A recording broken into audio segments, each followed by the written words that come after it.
Time to talk Bears ball tonight on Bears All Access, sponsored by IGS Energy here on 670 The Score, and the broadcast partner from News Radio 1059 WBBM, former Chicago Bears great Tom Thayer. I'm Jeff Joniak. We kick off the program tonight with one of the new Bears. Please say hello to veteran defensive end Al-Quadin Muhammad. He's our guest tonight. Thanks for taking the time, first of all. Now that you've had a chance to play for Matt Eberflus in 2018, your arrival in Indianapolis was his first year there, and now he brings you in. How has it been going now that you're one of the first 4 teams in the league to start the offseason program, and what is the download for everybody else on this roster, since you know this defense as well as anybody? So far, so good. Everybody just getting familiar with, the coaches coming in, they're just setting the foundation. So, I'm not coming in like I know it. I'm starting fresh just like everybody else. That's the mentality I'm coming in with. But you do have some knowledge on if guys are going to come up to you, hey, what does Coach Flus like here? They already have set the table on what the plan is going to be: aggressive, attacking, everybody to the ball, take the ball away. That's been hammered in. Can you offer a lot to teammates, a little bit of insight in what Matt Eberflus truly expects every day? Of course, most importantly, by just setting an example, just pretty much all the things that's being made big emphasis on, just pretty much just consistently doing that, and also just letting guys know, some ways to go about doing it and how to do it, and how to pretty much be consistent at doing certain things, and just having the right mindset, and, each day coming into the building, just coming to work. Quan, throughout my career, I've always been nervous with a coaching change. And this is not a coaching change for you, but it is for everybody else. So the first thing Matt set up at the podium was these guys better bring their running shoes. And as an ex-offensive lineman, that would make me nervous. So from your past experiences with Matt, what does it mean to bring your running shoes, number one? And what advice would you give to the other players to be prepared when he talks about bringing your running shoes? You know what? It's really no different than football is football, and at the end of the day, it's just being in the best shape of your life, because everybody runs, and that's pretty much, how you win. If you're not in shape, you're not able to do all the things that you need to do to win a ball game, So at the end of the day, we play a different style of football, and we play for 4 quarters. No, you just got to be in great shape to just dominate the game in all 4 quarters. So what's the combination with Coach Matt and this system that attracted you to the Bears? What was it, the relationship that you built with Coach Matt, or is it the fact that you know a spot in this system that you enjoy playing? Put it like this: the way the game should be played, I love the defense, and I enjoy running to the ball. I enjoy playing physical. I enjoy punching the ball. I'm fanatic about taking the ball away, and that's who I am, as a person, as a player. So, playing for an organization, a coach that put big emphasis on taking the ball away and playing that style of football, I wouldn't want to play for anybody else that's coaching differently. So, those of us that are football fans, we kind of pay attention to every single team, and we really admire what the Indianapolis Colts were able to do the last few years. Me as an ex-offensive lineman, the offensive line they had there, and your defense.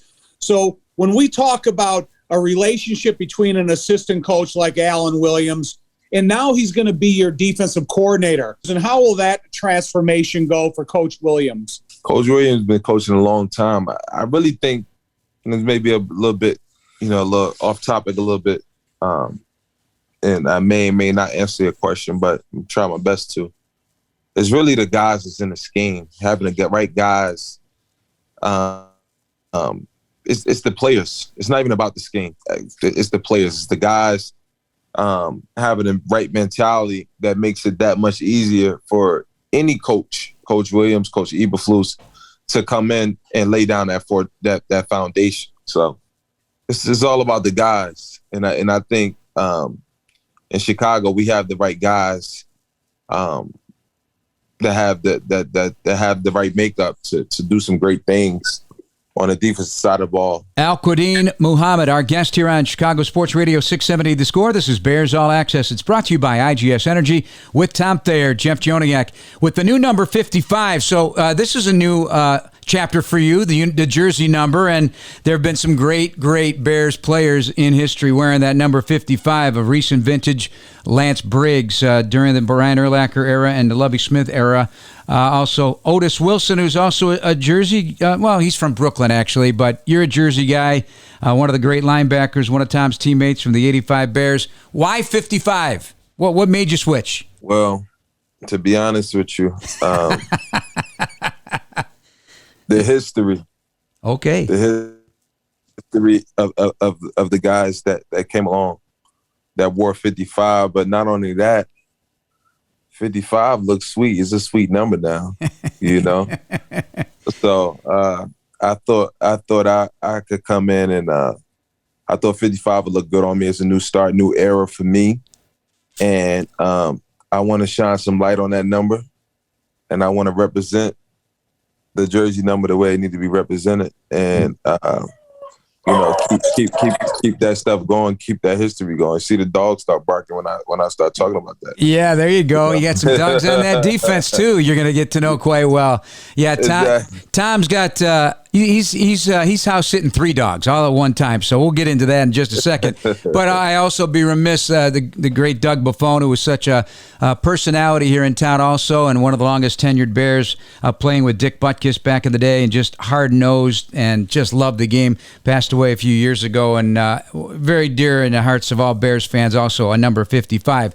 Let me take you back to Jersey, if I may. Don Bosco Prep. So there was another former Bear, Corey Wooten, who graduated from that institution of finer learning out there, and also Jabril Peppers. That school has been known to put together some very good athletes, if I'm not mistaken, in the basketball program as well. Did that kind of set the table for your football foundation a little bit growing up in Jersey? And do you have a Jersey-type attitude, whatever that Jersey-type attitude is, when it translates to the playing field? I don't know, but maybe you can describe it. Absolutely. I'm from Newark, New Jersey, first and foremost. It's this tough, rough neighborhood that just love sports, basketball, football. Alongside of that, going to Don Bosco, playing under Coach Toll, is that tough, hardcore mentality that, you know, flying around, hitting, getting after it nonstop for 4 quarters. So this style of play has been with me a long time. It's a part of who I am. You know, most of my coaches, all my coaches, always coached me this way. Even playing for Benji Wimberly my freshman year at Paston Catholic before I went to Don Bosco. And even playing Pop Warner with Coach Nasir Gangs. It's now the Brick City Lions. It used to be the North Ward Scorpions. Just having all these coaches and all these guys, just Jersey ball within itself. This is pretty much, you know, just what I was brought up on. So this is like natural for me. When Ryan Poles came aboard, the first thing he did was talk about how he wanted to transition in the size of offensive linemen. Is this the weight you've always played at? Is there a weight gain or a weight loss that you've been through throughout your career? Because, you know, when I was playing in the NFL, the 4-man line, the size of the defensive linemen were a little different than they are nowadays. So is this like the template that you've always played within, the size that you are now? No, because when I was in my rookie year, when I was in New Orleans, they wanted me to gain weight. And when I got to Indianapolis, you know, I had to pretty much get lean, and I transitioned my body to what I was pretty much used to. And I enjoy being lean, mean, and fast. You know, I enjoy that versus being heavy, because it takes away all the athletic tools that most guys like myself have when playing a game of football. So a lot of the topics that we've talked about with the, you know, coaches and the GM has brought it up, is the importance of the role of the 3 technique and this defense. Is that a position that this defense needs to flourish with?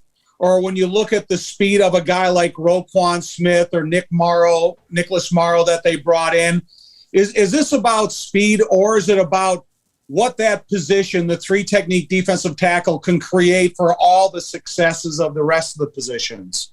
It's about speed, physicality, athletic guys that could run and that could play physical, along with all the tools that you need to play and techniques to play these positions.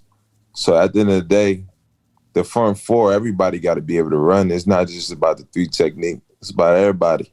Because then that way you can't never get a beat on none of the guys up front, because everybody's running, everybody's fast, everybody athletic. And you won't know if it's it don't matter who's in it, whether it's, I don't consider it as ones and twos, but because if you out on that field, you're one in my eyes. So, everybody got to play with that style of play. AlQuadin Muhammad, our guest here on Chicago Sports Radio 670 The Score. Appreciate all the time. One final question, we'll let you go. What does your typical offseason look like training-wise, and have you adjusted it over the course of your career? Or do you have anything new you want to throw in terms of wrinkles to get yourself ready for 2022? I ain't going to give too much, but as you get older, and I'm not that old, but as you just, the longer you play, you may tap into the nutrition more, diet, and just taking care of your body more. But I do pretty much the same thing. I do a lot of speed stuff, a lot of flexibility, agility stuff, Pilates, yoga, along with just, a lot of running. So yeah, that's pretty much that. All right, well, pick up a baton and bring in that flavor that you brought to Indianapolis over the last couple of seasons. A career year for you last year with 6 sacks, a bunch of tackles, and a big part of that process there in Indy. Thanks for taking all the time. Appreciate your time here tonight. Thank you, guys. Have a blessed one. You too. You. That is defensive end AlQuadin Muhammad, our guest here on Chicago Sports Radio 670 The Score. Coming up next, Jim Miller joins the program. This is Bears All Access on The Score.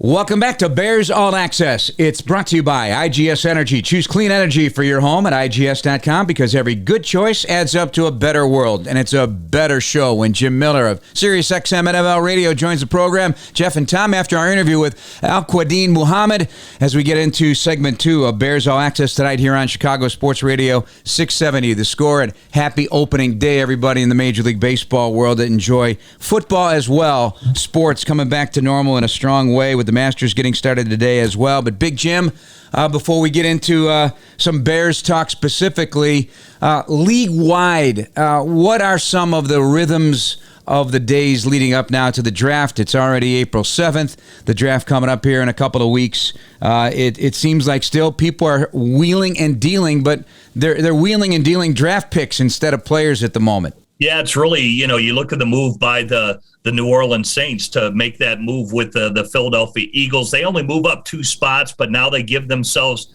2 first-round picks in the first round, 16 and obviously 19, and Philly will now move into the 18 hole from that standpoint. It just leads to a lot of speculation.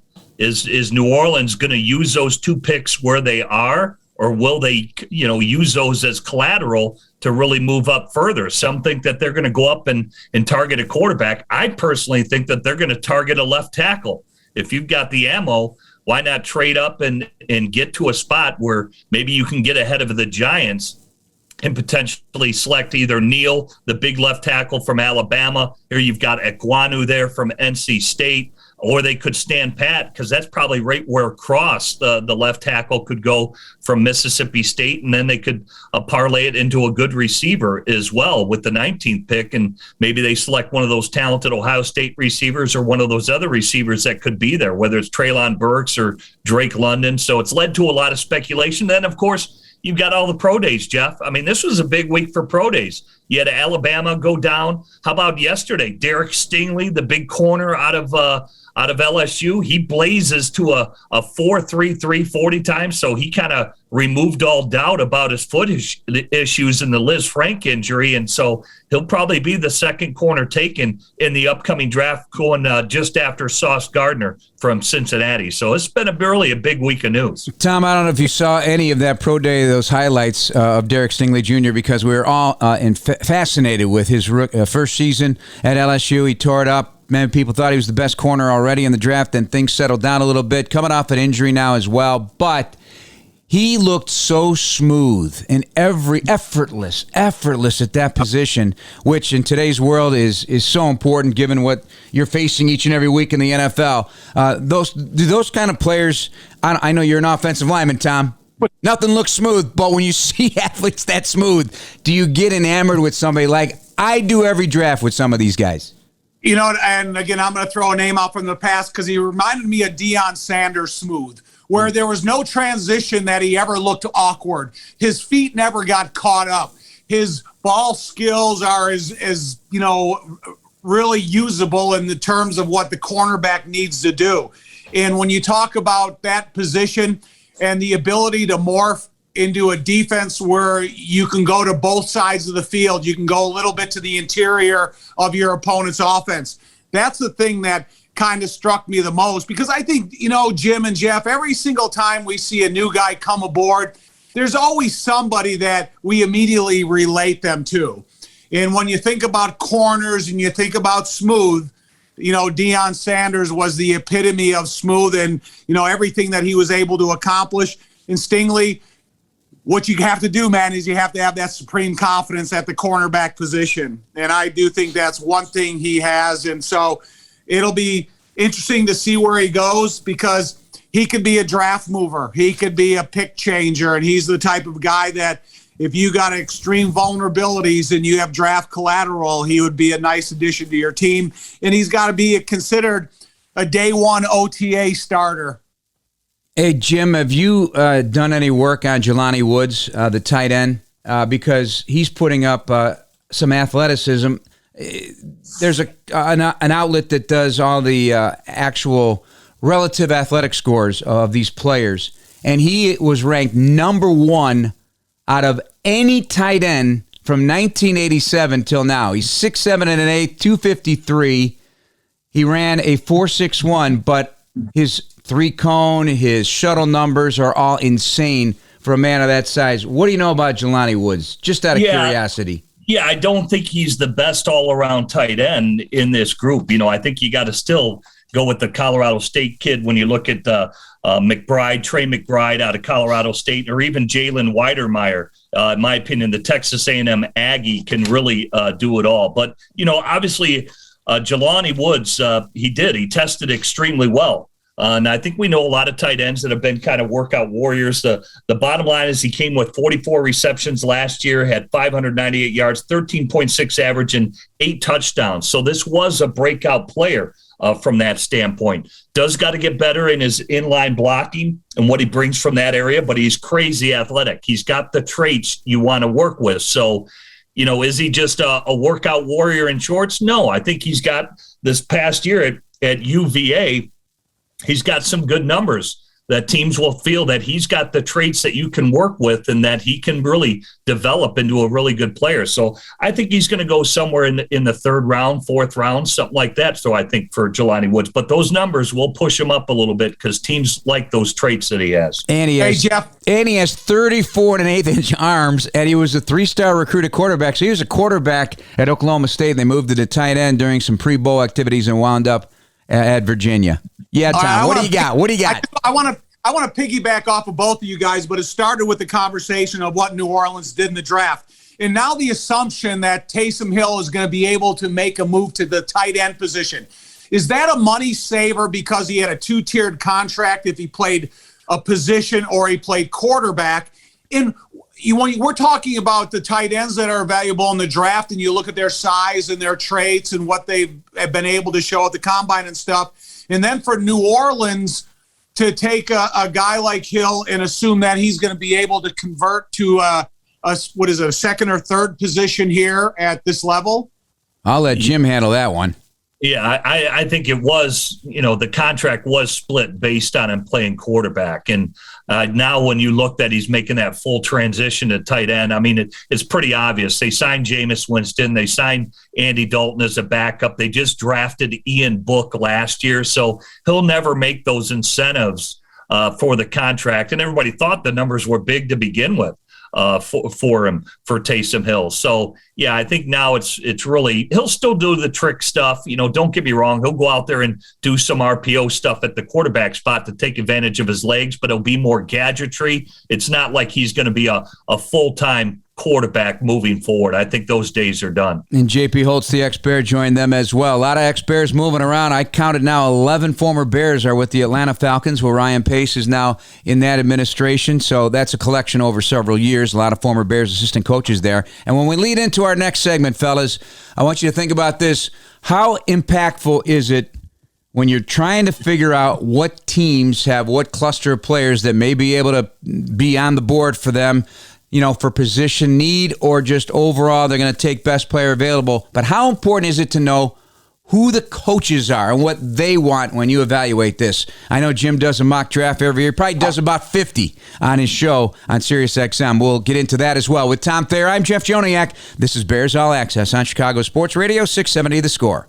This segment of Bears All Access is brought to you by Athletico Physical Therapy. Visit athletico.com to request an appointment in clinic or virtually and start feeling better tomorrow. With Tom Thayer and Jim Miller from SiriusXM NFL Radio, our weekly guests, I'm Jeff Joniak. Thanks for joining us tonight as we take a look at what's coming here in the NFL Draft. Before we do, Jim, a lot of free agents, a lot of big names still out there, veteran guys that earned a lot of money in the past, moved on from their teams for a variety of reasons. The list is pretty beefy right now. Do you sense at all what's going to happen in that front, or is this pretty much going to norm each and every year?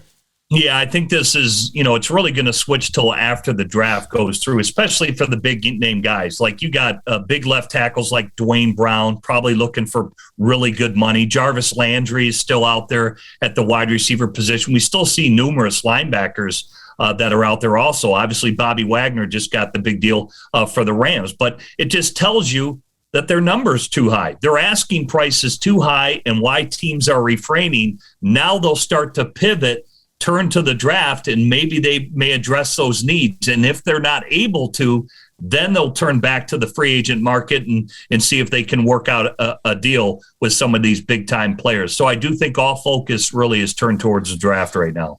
But, one of the unique things about this draft and any team going forward is you look at the number of new head coaches in the NFL. They need to see their product on the field. They need to have these voluntary mini camps to see what position still their biggest void is. And I think some of the decision process is still can be in front of them because, there might be a guy that a new GM or new head coach really hasn't, wow, this guy's really is explosive. He can do a lot in terms of my mind for the position and what we're going to do going forward. So I still think there's a lot of wait and see out there, both in the draft and free agent, till some of these first-time head coaches and the guys, that are in their second go-around and, in their coaching opportunities. No, that's a good point because you start to go through those OTAs and those mini camps, and the coaches even then are starting to do their evaluations, and they're going to say, we don't think this guy's ready yet. We may have to address this position again with a veteran free agent that is out there, because now they have their hands on him, as Tom said. They've opened up their Christmas presents, and maybe it wasn't the shiny bike they thought they were going to get. So you may have to go buy another bike. All right, I got one for you. Here's hypotheticals, of course. That's what we do in the NFL draft period. Tom, will the Bears starting left tackle be someone who's already on the roster, someone drafted, or one of these late free agent veteran signings before the start of the regular season? Obviously, last year, some need necessitated the signing of Jason Peters for the Bears at left tackle. Well, what's your gut tell you? I'm going to go more to the point. I still think, and I've said it since the beginning, and I still believe it, that Larry Borom is going to be the guy that's going to line up at left tackle day one of the voluntary minicamp. He's going to go through OTAs. He's going to go through training camp as the starting left tackle. And now it's up to Larry that, last year he got a, concussion protocol, and he was out a significant amount of time. If there's a team that's going to make a commitment to you at a position, they want you there every day, Jeff. This is not something that you can sit out a couple weeks during the season or a couple weeks during training camp. So I still hold true that they'll be impressed with size and athleticism when they get Larry Borom in front of them, that transfers from the classroom to the playing field, because I always think of that Seattle game. On the third play of the game, Tevin Jenkins left the game, and everybody thought Borum was going to come in and play right tackle. He came in, fourth play of the game, played left tackle, played the rest of the game, played well, was understanding of his assignments, and was ready to go. Jim, in terms of that left tackle position, as you weigh the development of one of those young guys that are currently on the roster, or if they reinvest another draft pick, a high draft pick in the second or third round on a tackle prospect, versus, okay, we got to make sure that there is enough time and enough protection and enough belief from Justin Fields in his offensive line. Yeah, I don't see it happening. I don't see a tackle that is going to be sitting there with where the Bears are picking, and I believe they'll have pick 39 and pick 48, that there's going to be a tackle that they could draft that's going to come in better than what they have right now. So I think this is one of those situations we just brought up. I think you bring these players in, you introduce them to the offseason program, you evaluate them through the OTAs, through the minicamp, and then you say, hey, either we believe that these guys are going to be ready, or we probably should sign a veteran right now. This probably needs to be addressed, because right now where I see it on the big board, Bernard Ryman from Central Michigan, he's from Austria. Okay, he came here to Michigan, actually had a family adopt him, and he played for the Central Michigan Chippewas, and he's got all kinds of talent, but he's just a raw player. He just hasn't played a lot of football. Probably the other tackle that potentially would be in the Bears' wheelhouse would be Tyler Smith out of Tulsa. But after that, I just don't see guys that the Bears could draft. You'd say, hey, yeah, we're just going to trust that this second and third round pick are going to step in and be starters. I think at least you got some guys that have their feet under themselves right now in Tevin Jenkins and Larry Borum. See how they look, and you probably want to add a veteran tackle is what I think is going to be on the Bears board moving forward. Which leads me to another question, because you got to know your coaches in order to figure out what their likes and what they don't like. And we don't know all these guys just yet from a Bears perspective. We know their backgrounds.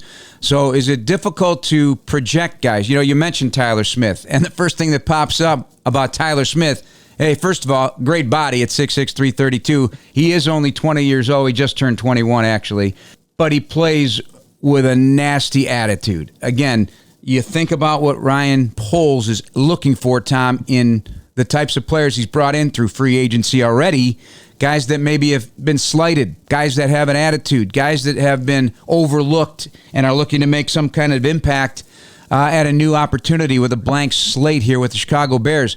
I think he's going to be looking for those type of guys. If he's doing it in free agency, guys have already showed some of their resume, he's going to be doing it in the college draft, in my opinion. Sure, but would you rather bring in him or bring in a guy, say, like Eric Fisher, who Ryan Poles has a background with in Kansas City? Oh, and by the way, Matt Eberflus was with him in Indianapolis last year. That's a veteran left tackle that's probably not going to take a lot of money to sign. Where's his health at and all those type of things? But there's a case in point.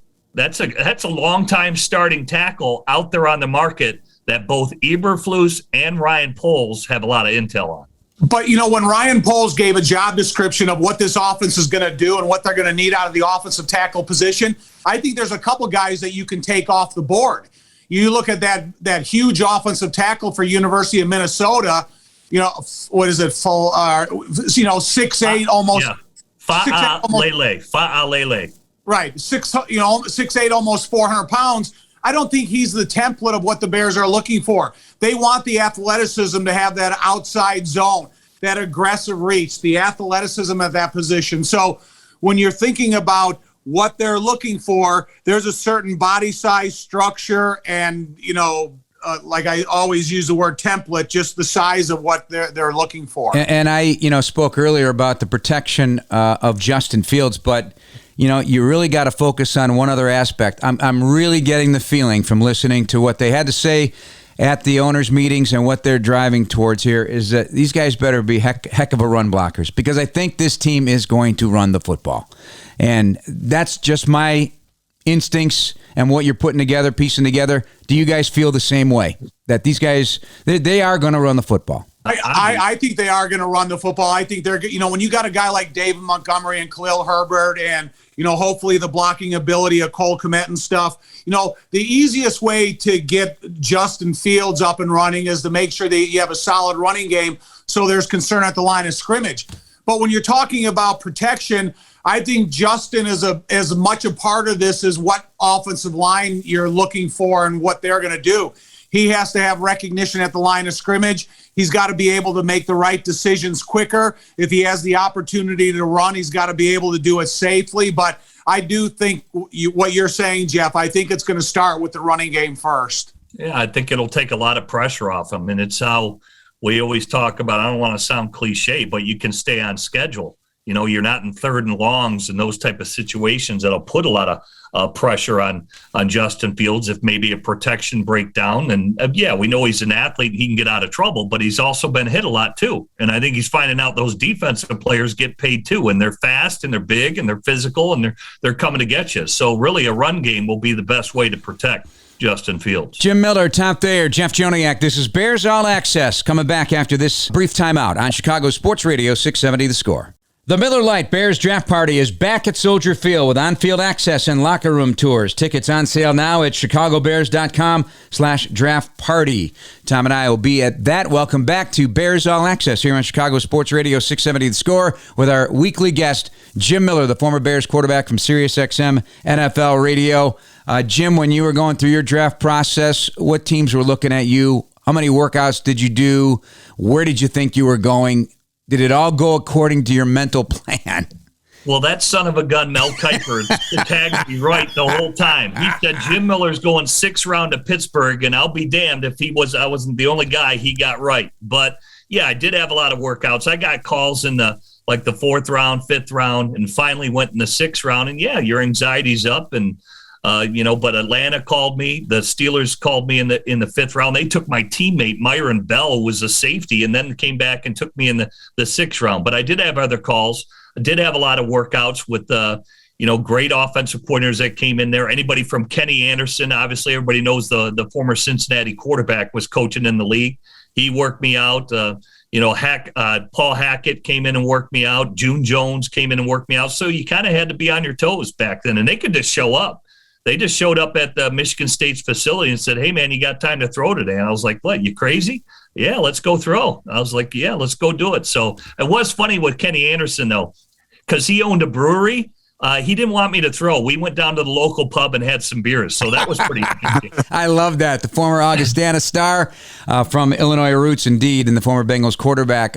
Before we get to Tom's story, Jim, did you ever have a wow moment because one of those coaches wanted to work you out, or what was your first wow moment about NFL football? Well, I screwed up because when June Jones came to work me out, so I went in the locker room and I said, all right, I was checking to see if there were any receivers there.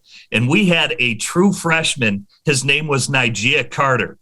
And Nigel Carter was so fast, he lived in the future. So he's like the only receiver that's there. He literally was the fastest guy on our team. So we go out to this workout. I'm late on every out route. I underthrow every go route because this guy can just fly. And June Jones looks at me. He's like, he goes, "Yeah, you're late on it." I said, I know. I go, but I'm not trying to make excuses, coach, but he's really fast. He goes, "Yeah, I'm going to get his name before we leave here." Nigel Carter. I go, "He's got 4 more years to go, coach." He's like, "Really?" I'm like, "Yeah." Unbelievable. And now the whatever happened in Nigel Carter moment. What did ever happen to him? Did he make it to the league? No, he played at Michigan State. He ended up marrying a girl from my hometown here in Waterford, Michigan, and just got involved in social works, and he didn't want to play football anymore. But, oh, my goodness, he could run. You know what his job was over the summers? So I wondered how he got so fast and could come out of his cut so fast. So I asked him, like, what the hell do you do to do that? He used to basically bait for alligators to get him off the golf course. So he would go up to the alligator to get the alligator to run at him. And if people out there are listening, alligators can run about 30 miles per hour going straight ahead, but they can't turn. Right. You got to go 90-degree angles, right? Yeah. So Nigel would sprint, and he'd wait for the alligator to try to get close to him, and then he'd cut right or left. to get away from the alligator, and the alligator would go tumbling, but he'd get him off the fairways of the golf courses. I'm like, no wonder this guy can cut the way he can cut. It was amazing. One of the fascinating stories I've ever heard. Tom, we've heard those stories down in Florida of those kids in the mud and in the swamps there getting rabbits. They tracked down rabbits. I remember Santonio Holmes told that story at a Super Bowl, and there was a bunch of guys from that part of the country. So what's your I know you've told your draft story before, and it just makes you angrier and angrier. I could still see it on your face. But and then yeah. So go through that, and then what was your wow moment? The wow moment was I was in the weight room working out at Notre Dame, and Jerry Wamsler, the offensive line coach of the Philadelphia Eagles, came in and said, "Hey, could you work out for me? I'd like to test you." And so I played every position in college, and so he was trying to teach me this kick step that I've never done before, and I'm kind of didn't understand. I thought it was more of getting your feet up and down off the ground as quickly as you could. So he works me out for about 45 minutes by myself as an offensive lineman. And he looks at me after, he goes, "Nah, I don't think you'll fit." Oh. And so I said, "Thanks." And then it was the Bear Scout, Jim Palmer, that came in next. And I had a great workout with him. And, and that's when he said, "Hey, I have some encouraging news. We drafted you in the 4th round of a mock draft." And I was disappointed that I went in the 4th round, so I signed in the USFL instead. And ironically enough, with the USFL getting ready to start April 16th this year, it was the most unique year in the history of the NFL because there was a lot of big names, your Reggie Whites, your Jim Kellys, Keith Millards, so on and so forth, that were all signing in the USFL. And it was the first time that we had a negotiated opportunity with a different league than exclusively with the NFL. So I ended up being in class on a Monday, being in class on a Friday, signing on a Saturday, being at practice on a Monday, and played a USFL season. And that was, and then the Bears drafted me. So it was a great opportunity. I really enjoyed it, but, also got me prepared to play in the NFL. So many great stories, and I bet we haven't heard half of them because things have changed so much. These old NFL stories, because you guys are, you're knocking on the door of old timers right now. You know that, don't you? So you are. These are cool stories. These are great, great stories. So whenever they say, we're old, get off our lawn, Jeff. Get off our lawn. But don't you love these stories? I mean, we've heard so many of them, and the draft has become so much a part of the fabric of covering football. It's now a year-round job. Everybody's into it. There's hardly a time when you're going to say, "Oh my gosh, where did this guy come from?"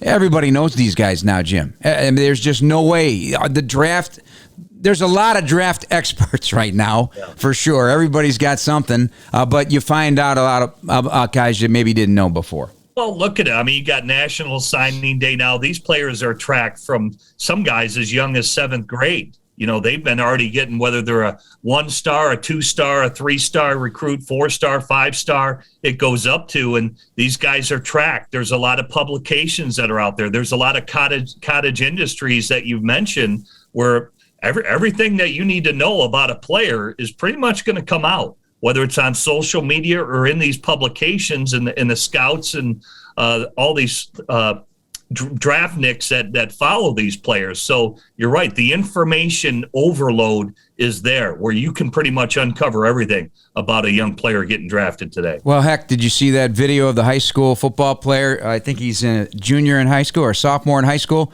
6'5" defensive end. Yeah. Running track. And so, everybody's on him, and they quickly said, "Okay, Bill Belichick's already got an eye on him." It's possible. I mean, nowadays, it really is. It's nuts.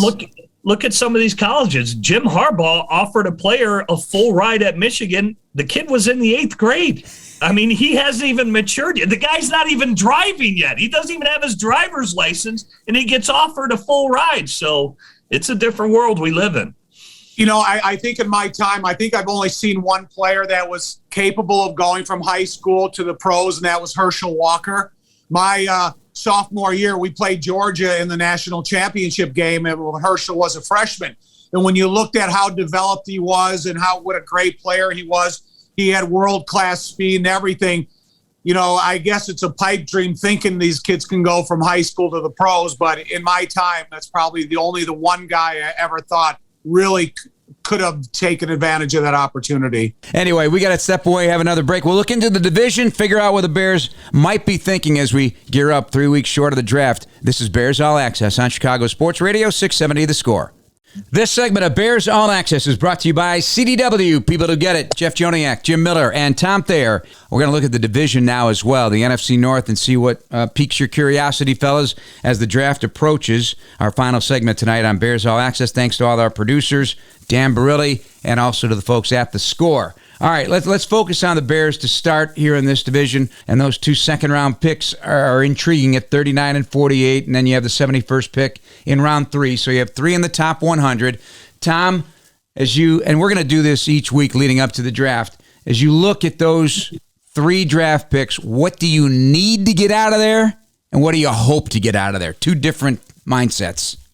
I keep thinking about the cornerback position because when you look at Goff, you look at Kirk Cousins, you look at Aaron Rodgers, if you can't put a defense out there that puts pressure on the opponent's quarterback that can cover the receivers equally as well, it's really going to be difficult to succeed within the division.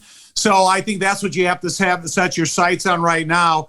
And, to me, Jeff, I would be okay with multiple cornerbacks. And is there a guy that fits inside that slot position? Because when you look at where the Bears are right now, and, we talked about David Montgomery, we talk about Cole Kmet, we talk about the transformation of the offensive line and the other receivers they've been able to bring in. The biggest void in going forward this year, specifically against the quarterbacks you're playing against, is the defensive backfield. And I know Eddie Jackson's got a clean slate, but sometimes if you want to talk about what that really means, does that mean clean slate? Does that mean last chance? Or does that mean that, look, you better play better going forward? So I just think that defensive backfield is wide open for competition. Yeah, I agree. I think right in their wheelhouse will be really good corners. You look at Roger McCreary from Auburn. Think he could be going in that wheelhouse. You look at the safeties that are there. Jalen Petrie out of Baylor. Lewis Seen out of Georgia. There's good safeties that are there because the Bears, to me, they don't have much behind their starters right now, which would be DeAndre Houston Carson and obviously Eddie Jackson. So I think depth. Also, really athletic linebackers. I brought up Troy Anderson of Montana State. Dude, this guy played quarterback. He's played running back. He's played safety. And now he's a 2-year linebacker. His numbers are off the charts, and guys like Chad Muma from Wyoming are there. So I think it's a defensive side. Wouldn't object if the Bears do tag one offensive player, and that would be the wide receivers. I think it'll be littered there. You got Sky Moore from Western Michigan, Christian Watson could fall to the second round. So the Bears could be sitting in a really good spot. Those are where the primo players are. As it relates to the division, Jim, what do the Bears need in terms of, because you got to win your division before you talk about anything else? Yeah, I think they just got to continue to build as a football team. I think, I think Minnesota's laying a foundation. I think the Bears, because they have so many needs, because they're switching schemes offensively and defensively, I think the Bears have the most needs of any team. Detroit has a lot of assets. They've got 2 first-round picks. Green Bay has 2 first-round picks. So they're getting primo players that are going to be foundational from that standpoint. But the Bears are sitting in a really good wheelhouse to really add to what they're trying to build. To me, this is a foundational year for the Bears. So lay that foundation in year 1 of Matt Eberflus. One thing too about this defense, you guys, over the last couple of years, when 3-4 defense, 4-3 defense, you look at the game day active roster, you're going to now need more defensive linemen on the game day active roster than you did the last couple of years, because you're talking about a 3-man front. You're talking about 5 defensive linemen active. When you got a 4-man defensive front, you're going to talk about as many as 8.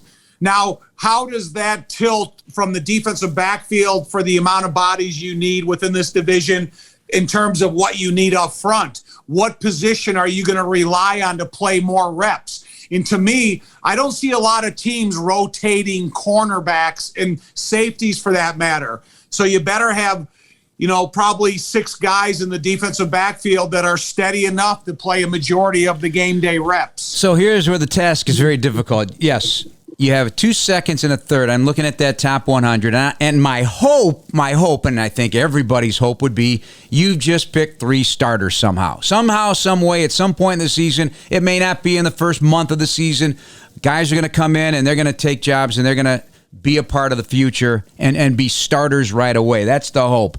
I don't care anymore what position it is.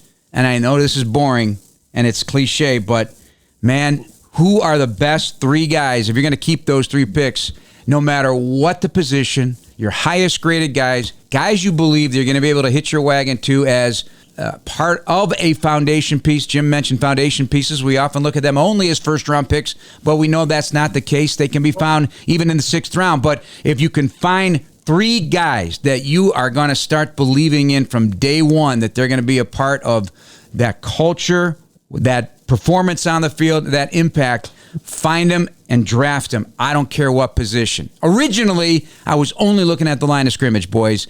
Edge, another edge guy, offensive line, and certainly corner, wide receiver, because there is very much need at those 2 positions. Yeah, they all got a match. I brought up 3 technique. I think the Bears should draft because the defensive tackle population in the draft is not deep.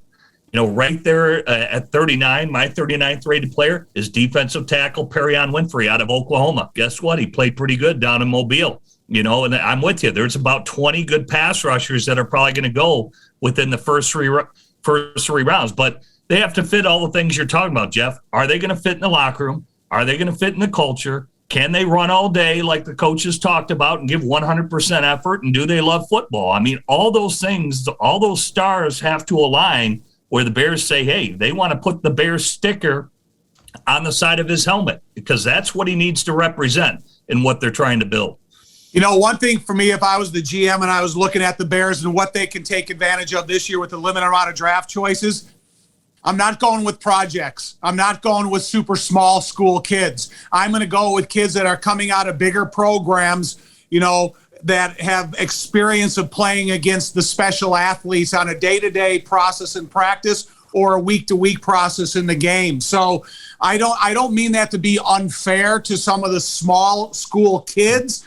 I need guys that are ready to come in here and compete from the first time they show up at Hallis. So the wide receiver thing, I almost feel like this group may be getting overrated a little bit just because there's so many named guys that have played in programs and put up great numbers. I think you got to separate them. Who's a true X receiver that's a coverage dictator? Who's the quick slot receiver? Who's the polished route runners? And then, of course, speed always factors into that. This is the fastest wide receiver class that's on record. They've got some blazers in this group. And so it provides everything. It's just really, it's the menu that you're looking at. What do you want to order? Do you want steak? Do you want lobster?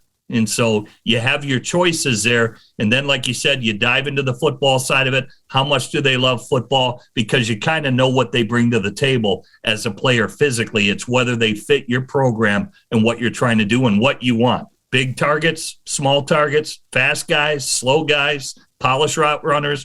I mean, the menu is pretty big and it's pretty expansive. Tommy hit on the key word. I don't care about anything else right now. Love football. Love football. I thought it was steak and lobster. I like both of those. Just love the game. I want a guy that truly loves the game, and they'll go through a wall for you. All right, we're out of time, fellas. Good show. Thank you very much. Jim Miller from SiriusXM NFL Radio's Moving the Chains. My broadcast partner from News Radio 105.9 WBBM, Mr. Tom Thayer. I'm Jeff Joniak. Thanks for listening, everybody. This has been Bears All Access, brought to you by IGS Energy on Chicago Sports Radio 670 The Score.